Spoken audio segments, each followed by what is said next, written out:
It's interesting listening to Barbados because having a one horse race, having to change. It's amazing that an event 6 months ago has reverberated around the world with almost 11 million people infected.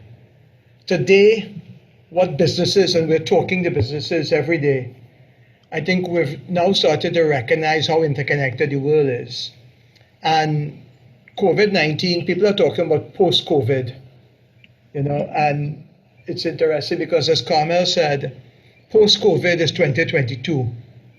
We have at least another 12 to 18 months. And today, businesses are recognizing, they always hoped we want to open. But opening is not the solution. We have to create demand. And the world and the consumer we knew pre-COVID no longer exist. There's a term called the New World Order. And normally it's used in a different environment.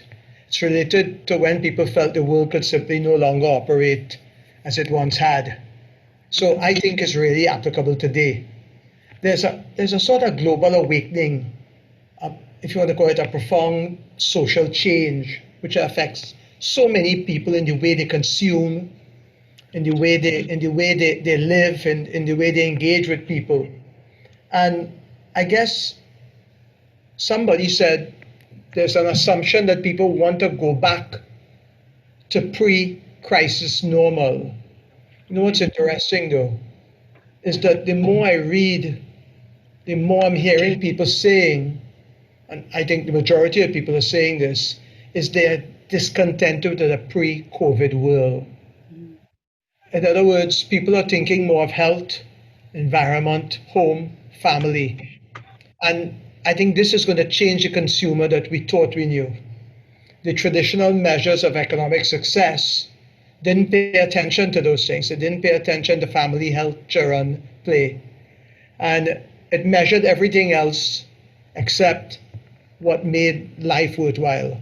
So what we're seeing today is we're seeing a different consumer, and we're seeing how it impacts on business.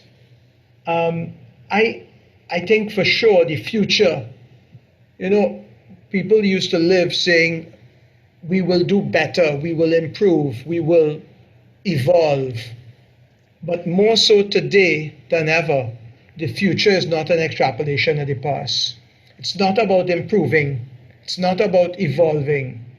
It's about disrupting yourself constructively and creating new solutions to meet new consumer pain points. The new consumer insights to be learned and new solutions to satisfy them. And the pandemic is sort of acting as a catalyst, accelerating the number of trends. I don't want to go back to work now. Maybe that's just me. I'm so happy sitting down. We went to a meeting the other day, a very senior executive in a large public company. This was 6 weeks after COVID, and he said, this is the first time I put on long pants in 6 weeks. So it's just a different way of living.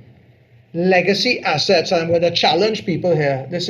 We were talking the other day. Legacy assets are now going to become liabilities because it will limit us to constructively disrupt our current models. So let's take an example, planes.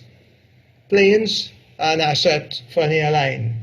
But the future of people seeing the world may be virtual reality and augmented reality.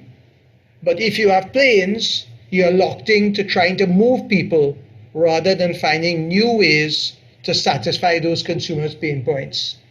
So brick and mortar companies that rely on consumer foot traffic are going to find themselves hard pressed to compete. The reality is a new normal will benefit companies that really have invested in alternative delivery channels. Outliers and disruptors are going to create the new business of the future. I think we're going to see a significant shift, and again, Carmel talked about it, towards technology dependency. I think the critical lesson from the shelter-in-place period is that technology solutions are here to stay. The Energy Chamber had a 4-day conference, all virtual. I believe, and I'm seeing it happening already in Italy, people are creating VR solutions for you to visit museums. So the whole technology environment is going to change the way. I mean, the simple things, of course, are delivery services and online shopping. That's simple. But, I mean, a brand like Zoom that did not exist, or was if you want to call it an outlier, came in and took over from Skype and Microsoft Teams and Blue Jeans and all these other brands, and just became a dominant player. And when you look at the value, somebody said the other day that Zoom is worth more now than the car companies or the three large car companies. It just goes to show you how businesses are pivoting to alternative solutions.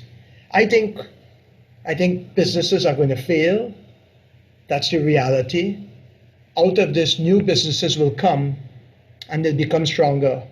It's sad because we have a comfort zone and people have to get out of that comfort zone and challenge themselves to think outside the box. I was talking to someone who was a sales manager in an automotive dealership, and she's been sent home for 3 months.